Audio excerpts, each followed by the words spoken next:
Welcome to Trending in Education. Mike Palmer here. Excited today to be joined by Dawn Rodney, who is the Chief Innovation and Growth Officer at the National Wildlife Federation. She's also the publisher of Ranger Rick Jr., who's celebrating his 10th birthday, which is exciting. Lots to talk about in the world of nature and nature education. And Dawn wears many hats. We're going to talk to her about lots of different stuff. But before we do that, Dawn, I just want to welcome you to Trending in Education.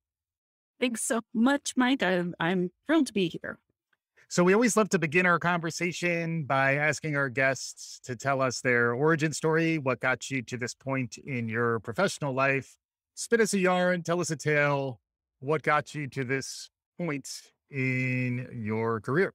Oh my gosh, it's not that interesting a story, Mike, but I'll tell it anyway. I spent most of my career in television, about 25 years, working at both local stations as well as actually during the emergence of cable. I was at the early days of Animal Planet, helping to grow that channel as well as Discovery Health before I made my way over to National Geographic. Mhm. About 12 years at National Geographic Channels, and then I moved over to the society where I led the global brand for that organization. Mm. And across our different platforms and with all our different businesses, our science and our education teams. And then I kind of followed my heart, and I have always loved wildlife conservation, as you can tell by the narrative arc of my career, going from Animal Planet to National Geographic. It's always been a passion of mine, and I made my way over to the National Wildlife Federation. Mhm. My role is Chief Innovation and Growth Officer. It's actually a really unusual role for a nonprofit. My job is really to find those opportunities and solutions and innovative solutions that help us achieve our mission, but also help drive revenue so that we can continue to achieve our mission. Yeah. And Ranger Rick is one of those, as well as several other businesses, as well as marketing, communications, digital. Some of those other areas are part of the work that I do. That's fantastic. And we'll get into Ranger Rick next. But before we do that, can you just catch folks up quickly on the National Wildlife Federation, what it is and what the mission is, just in case folks aren't familiar? Sure. It is an incredible organization that does amazing, amazing work, both at the grassroots level, within communities, within states, and nationally. We are a federation of affiliates. We have 52 affiliates across the US.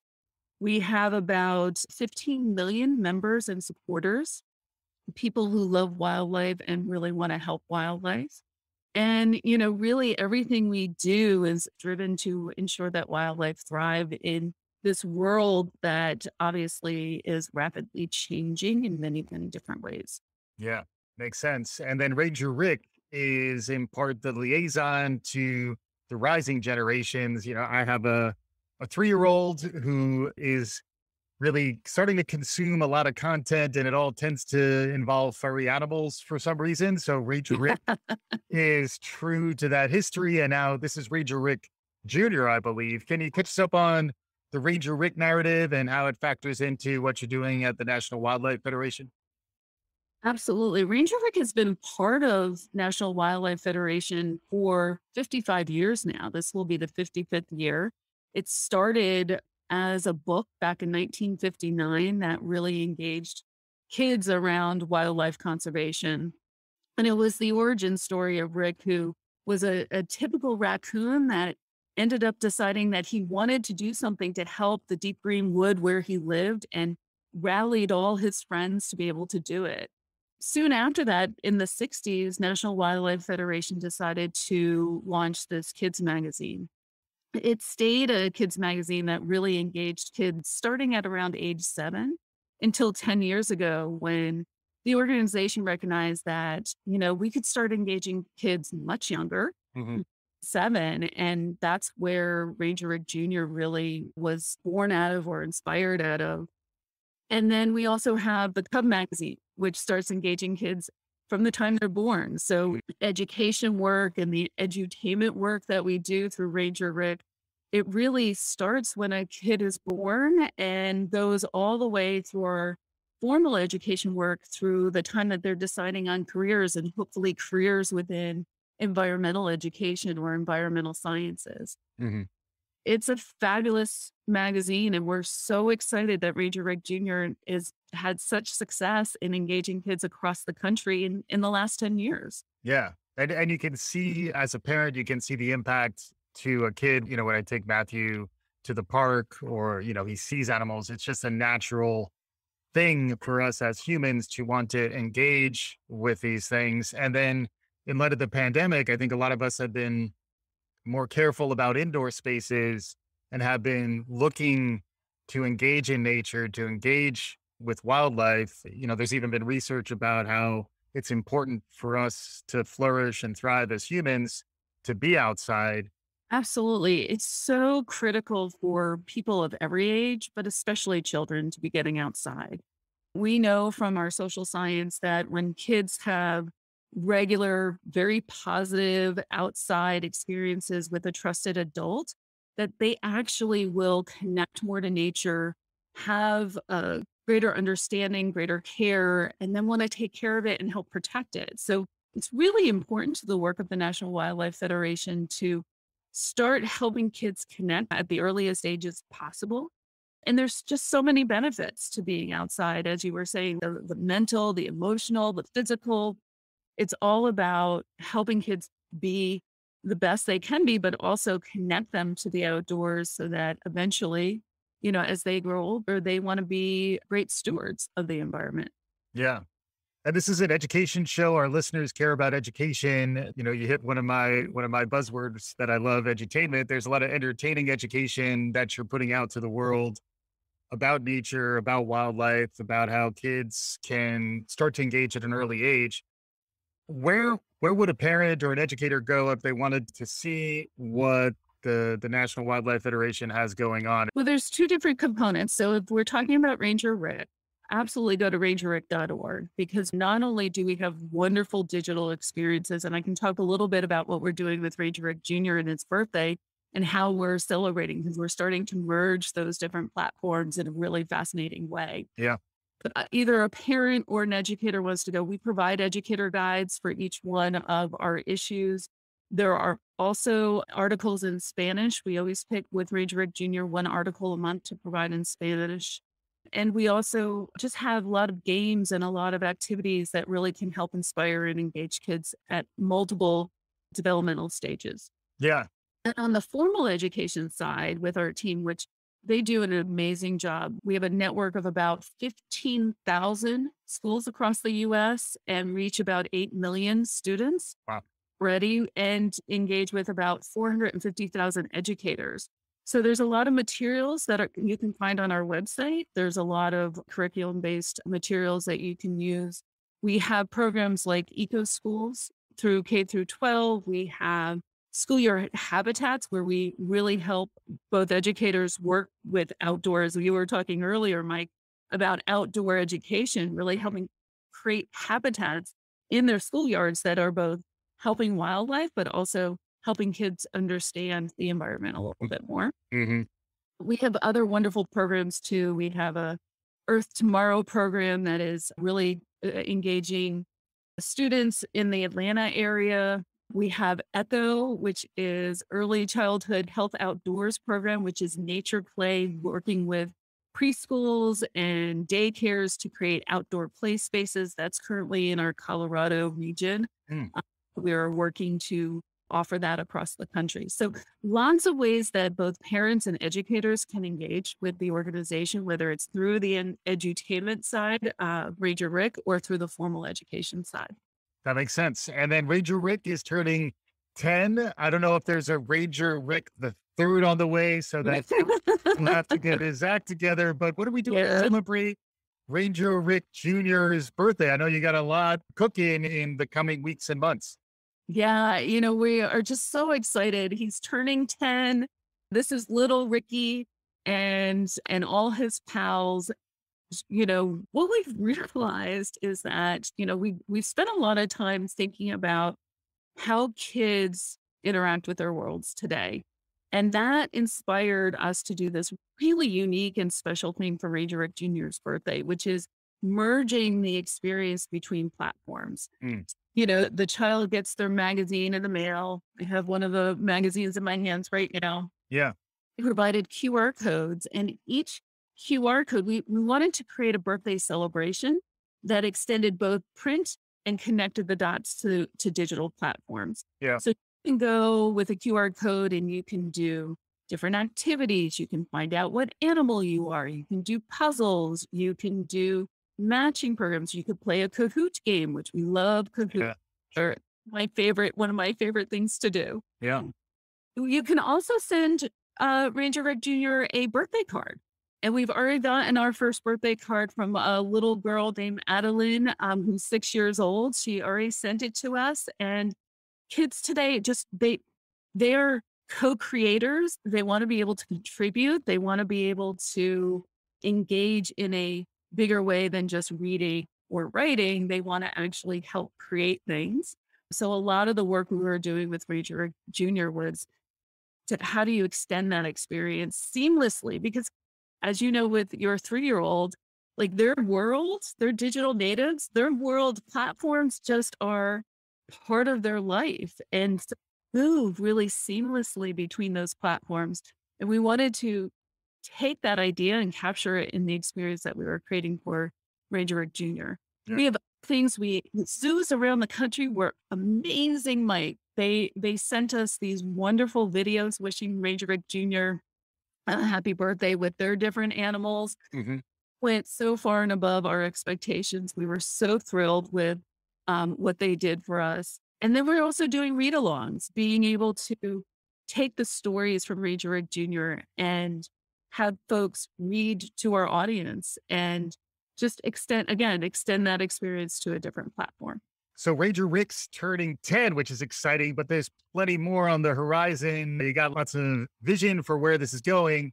What's happening next for Ranger Rick? What do you see in the future? Mike, we are so excited because we are out talking to distributors right now about a Ranger Rick TV series.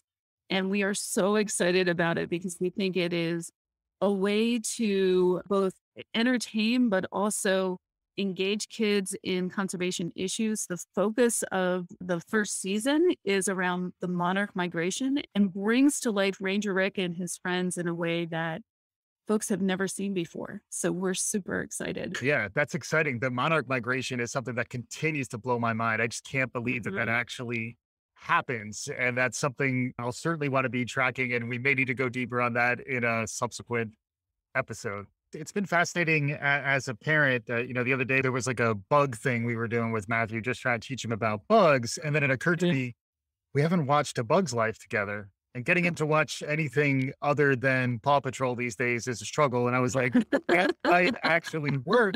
But it was your point is well taken. It's like more blending and cross Mhm. modality. It also did make me start thinking even about virtual reality, where That's right. all this stuff is going to continue to emerge. As someone who's been in some cutting edge and edutainment spaces for some time, any perspective on where we go next? There's both the short term and the long term, Mike. We were just talking to parents last fall, and I still think parents are very concerned about screen time. Hmm.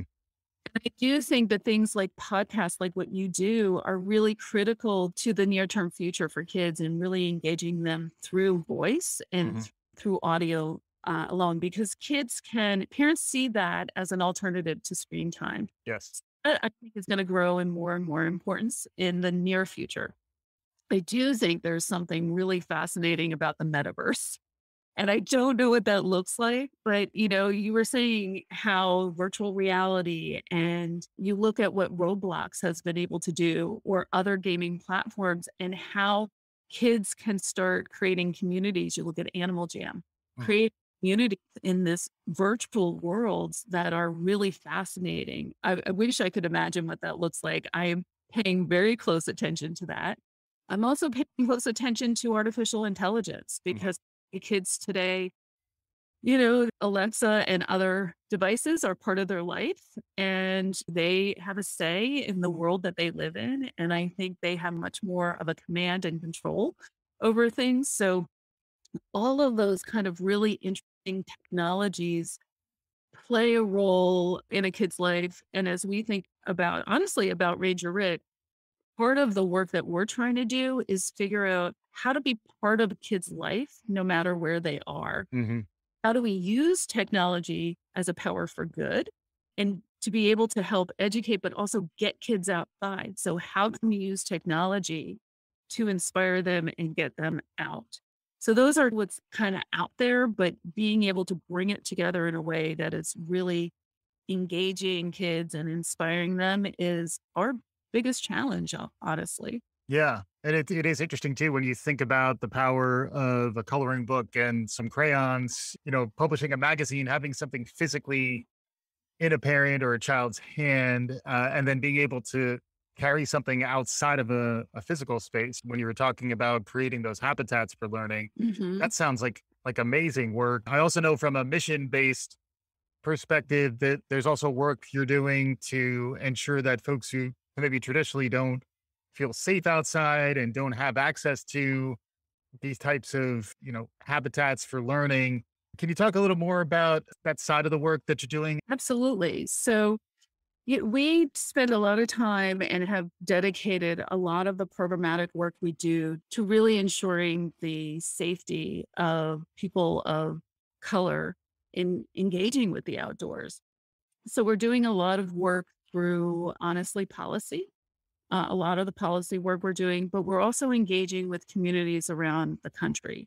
So Earth Tomorrow is a perfect example of that, where it's actually just celebrated its 20th anniversary, and where we've been engaging youth in Atlanta and really helping to connect them with the outdoors through different types of experiences and ensuring that work and ensuring that the experience they have are as positive and safe as possible. We also have partnerships with different companies, and we have one with Bass Pro where we engage kids right now in different communities. We're in partnership with the YMCA after school program. And we do everything from helping the after school educators to be safe outdoors as well. You have to make sure that your educators feel safe first and help them get comfortable with the outdoors and get comfortable with doing things like hiking or fishing or camping, and then be able to engage the kids in that way too. So we actually do a year-long program with YMCA's after school programs across the country in partnership with Bass Pro. So there's lots of different things that we do, but all of it is really to encourage all people to be outside.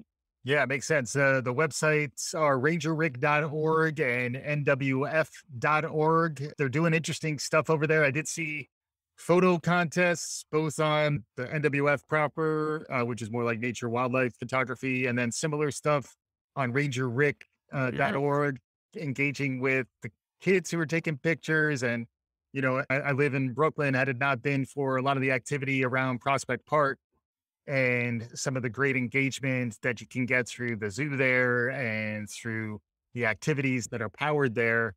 It really is something that it was always good for us. And now I think there's more awareness of how central these outdoor spaces can be for our own thriving, really, in these challenging times.